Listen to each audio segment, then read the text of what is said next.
দেখেন আপনার পাশে বাচ্চাটা বসে আছে, তার উপরে চুল আছে, সব দিক চাঁচা আছে, এটা কার? দেখেন আপনার পাশে একটা ছেলে গেঞ্জি গায়ে দিয়ে আছে, গেঞ্জির পিছনে লেখা আছে 10। আমরা তো এটা 1 মিনিটও রাখবো না। আপনার স্ত্রী আপনার ছোট বাচ্চার পেশাব পায়খানার জন্য একটা পট কিনেছে, সেটা হলো ঘোড়া, সব ইহুদি খ্রিস্টানের।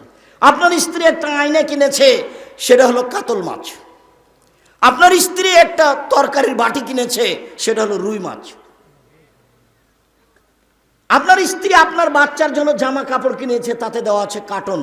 বুঝতে পারলেন না আপনি ইহুদি খ্রিস্টান কি জিনিস? বুঝতে পারলেন না আপনি? আল্লাহ নবী বলছেন আমার উম্মত মিশে যাবে তাদের সাথে, ডান হাতের বিঘত যেমন বাম হাতের সমান। বোঝা যায় না মনে হয়? ডান পায়ের জুতা যেমন বাম পায়ের সমান, মানে সমান সমান মিশে যাবে। ওরা যদি জেনা করে থাকে মায়ের সাথে, আমার উম্মত করবে, মানে ওদের মতো চলবে, ওদের মতো খাবে, ওদের মতো গাড়ি, ওদের মতো ছাকড়া, ওদের মতো বাড়ি, ওদের মতো গ্লাস, ওদের মতো প্লেট, ওদের মতো উঠা, ওদের মতো বসা, ওদের মতো মাথার চুল। আপনার মেয়ের দেখেন মাথার চুল সামনের দিক কাটা আছে, আপনার মেয়ের দেখেন সম্পূর্ণ চুল ছোট করা আছে পুরুষের মতো করে, এটা ওদের মতো। আল্লাহ রাসূল এগুলো অনেক আফসোস করে দুঃখ করে বলে গেছে। কি করে মুসলমানের বাচ্চা 31st মিল মানতে পারে? কিভাবে হতে পারে? কিভাবে আনন্দ করতে পারে? কিভাবে উল্লাস করতে পারে? রাসূল সাল্লাল্লাহু আলাইহি ওয়াসাল্লাম বলছেন, পৃথিবীর মানুষ সতর্ক থেকো।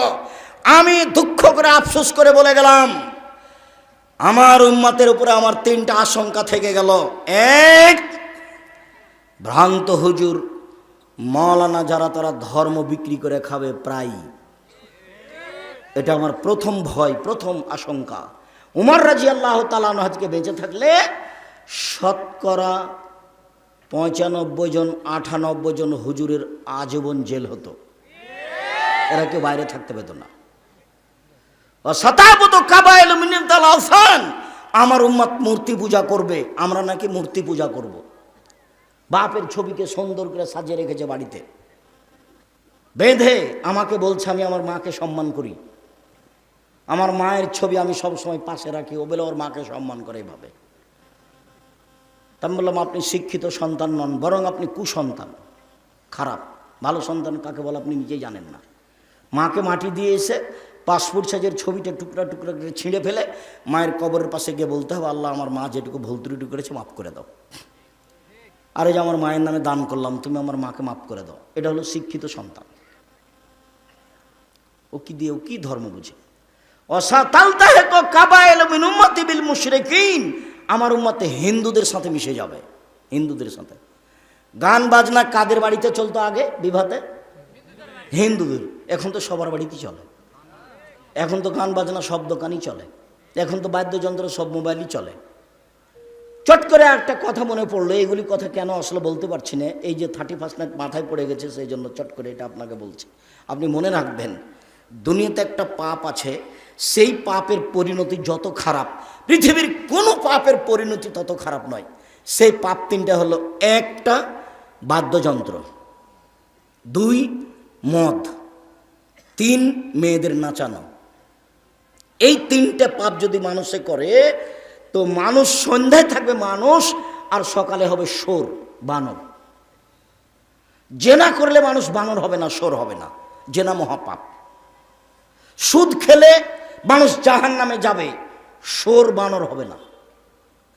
মানুষকে হত্যা করা মহাপাপ, মানুষ যদি মানুষকে হত্যা করে জাহান্নামে যেতে পারে, শোরও হবে না, বানরও হবে না। মানুষ যদি মাকে গালি দেয়, মাকে গালি দেওয়া মহাপাপ, এরপরেও ও শোর হবে না, ও বানর হবে না।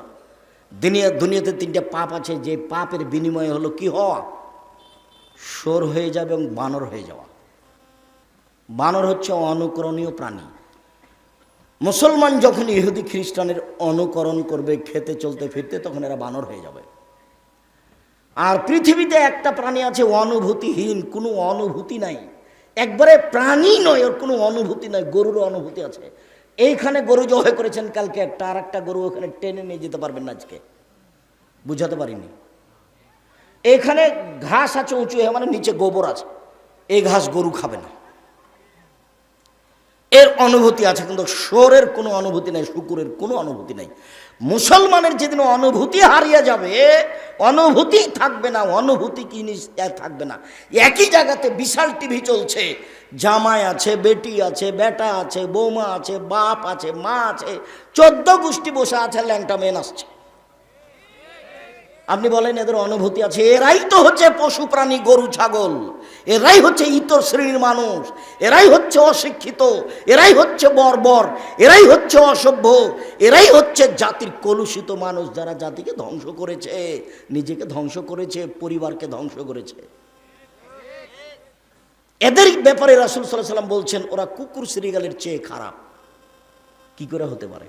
আপনি মুরব্বী মানুষ, 5 ওয়াক্ত সালাত আদায় করেন, তাহাজ্জুদও পড়েন, এশার সালাত আদায় করে বাড়ি চলে যাবেন, রাত 10টার পরে ঘুমাবেন, রাত 10টায় ঘুমিয়ে যেতে হবে, বাড়িতে একবারে প্রেসিডেন্ট আইয়ুবের মার্শালা জারি করতে হবে, কারফিউ। কি জারি করতে হবে? কারফিউ জারি করতে হবে প্রেসিডেন্ট আইয়ুবের। কি? 10টায় ঘুমিয়ে যেতে হবে। 10টার পরে ছেলে মেয়ে আহাল পরিবার কেউ জেগে থাকবে না। 10টায় ঘুমান, যদি 5 ঘন্টা পরে যদি উঠেন, তাহলে কখন উঠবেন? 3টে। 10টায় ঘুমিয়ে গেছেন, 5 ঘন্টা ঘুমালেন, তাহলে কখন ঘুম ভাঙবে? 3টায়। এখন 3টায় উঠে তাহাজ্জুদ পড়েন, আর যাই করেন সুন্দর করে ওযু করে 2 রাকাত সালাত আদায়, আল্লাহকে কিছু বলেন। এখন বলার সময় কি বলতে চান? জমি চান? চান। বাড়ি চান? চান। বউ চান? চান। ভ্যান চান? চান। এইটাই সময়, এখনই নিতে হবে, নিতেই হবে। রাত পার করতে দেব না, আগে ভ্যান দিতে হবে, তারপরে কোনো কথা। এখনই বলতে হবে। বগুড়া শহরে জমি করে দিতে হবে আমাকে। কখন বলবেন? রাত 3টায়, রাত 3টার পরে। কখন ঘুমালছেন? 10টায়। আল্লাহ রাসূল এশার সালাতের পরে কথা বলাকে ঘৃণা করেছেন, এশার সালাতের পূর্বে ঘুমিয়ে যাওয়াকে ঘৃণা করেছেন। সম্মানিত দিনী ভাই বোন, সদাচরণ এমন একটা জিনিস, একটা আমল দিয়ে 2টা বড় বড় আমলের নেকি হয়, অবাক নেকির কাজ। আয়েশা রাদিয়াল্লাহু আনহা বলছেন, পৃথিবীর মানুষ শোনো, ইন্নামাল মুমিনু ইয়াজদু বি হুসনিহি ইয়াজদু বি খুলুকিহি দারাজাত সায়ামাল কায়েম। মানুষ সদাচরণ দিয়ে নিয়মিত তাহাজ্জুদ পড়ে যত নেকি হয়, সদাচরণে তত নেকি হয়। নিয়মিত নফল সিয়াম রোজা থেকে যত নেকি হয়, সদাচরণে তত নেকি হয়। 1, নিয়মিত নফল সিয়াম রোজা। 2, নিয়মিত তাহাজ্জুদ।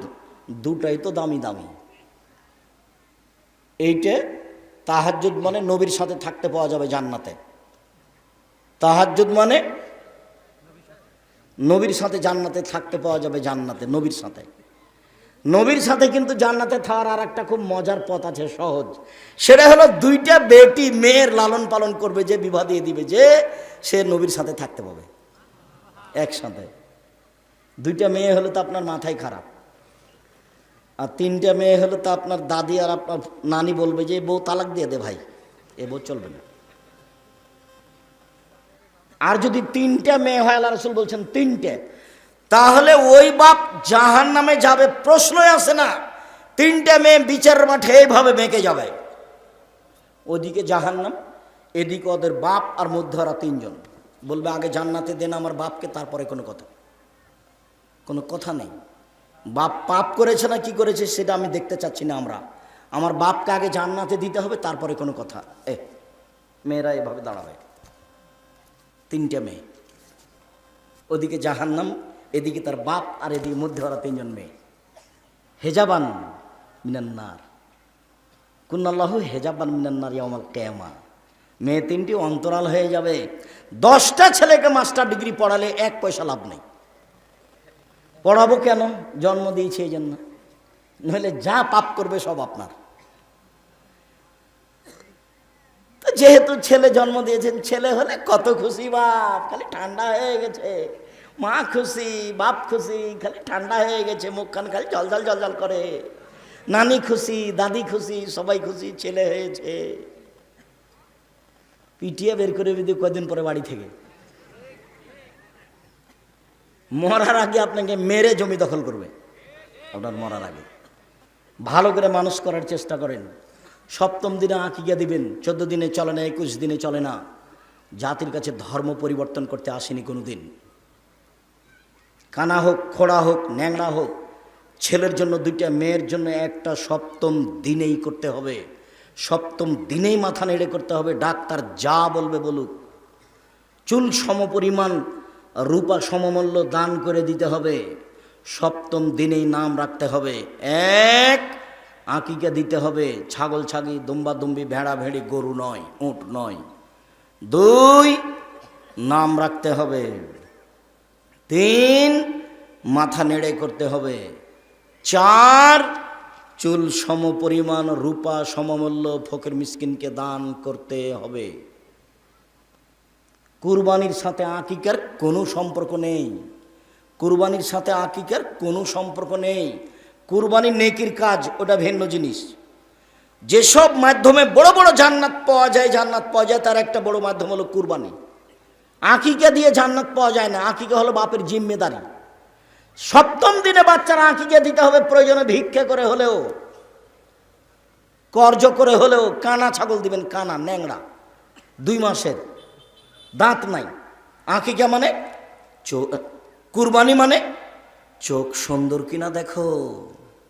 কুরবানি মানে কান ঠিকঠাক আছে কিনা দেখো। কুরবানি মানে লেজ সুন্দর ঠিকঠাক আছে কিনা দেখো। কুরবানি মানে পাটা ঠিকঠাক আছে কিনা দেখো। কুরবানি মানে খুরটা ঠিকঠাক আছে কিনা দেখো। কুরবানি মানে দাঁত আছে কিনা দেখো। কুরবানি মানে মোটা তাজা কিনা দেখো। কুরবানি মানে জান্নাত নিয়ে নাও। আর আকিকা মানে ভিক্ষা করে দিতে হবে। বোঝা যায় না কথা? এটা ভিন্ন জিনিস, ওটা ভিন্ন জিনিস। 14 দিনে চলে না, 21 দিনে চলে না, জীবনে একদিন চলে না, এগুলো এমনি কথা, হাদিস জয়ীব জাল। সম্মানিত দিনী ভাই বোন, সদাচরণে বড় বড় 2টা নেকি পাওয়া যায়। 1, তাহাজ্জুদ পড়লে যে নেকি পাওয়া যায়। 2, নিয়মিত সিয়াম রোজা থাকলে যে নেকি পাওয়া যায়।